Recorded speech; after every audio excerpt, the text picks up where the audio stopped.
ఎందుకంటే ఎప్పుడైనా అధికారం ఉన్నప్పుడు తెలంగాణ ఇచ్చింది ఏంటంటే 4 కోట్ల మంది బాగుండాలి. ఒక రేషన్ కార్డు ఏవైతే సన్న బియ్యం ఆలోచనే లేదు. అసలు రేషన్ కార్డు ఇయ్యడానికి సన్న బియ్యం ఇవ్వాలని ఎందుకు ఆలోచన వస్తుంది?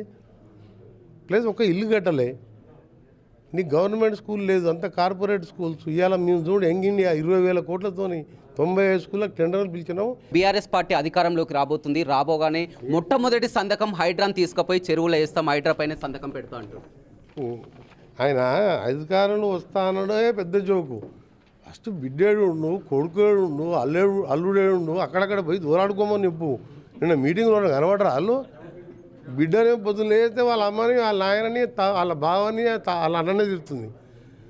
రావన్న జాగ్రత్త, హరీష్ గారు దొంగ, మొత్తం ముంచింది వాడని ఆమంటుంది. ఇప్పుడు ఈమెమంటుంది? అరే నువ్వు తోడపుట్టిన ఇంట్లో పుట్టిన పిల్లలు తల్లిదండ్రులను గౌరవించకుండా సరే అవమానపరచొద్దని చెప్పి కేటీఆర్ కవితకు సలహా ఇచ్చిండు. ఇంకా కుటుంబం పునరేకం చేసుకొని ఓ 10 ఏళ్ళు చల్లగా ఉండవని దేవుని కోరుకుంటున్నాను.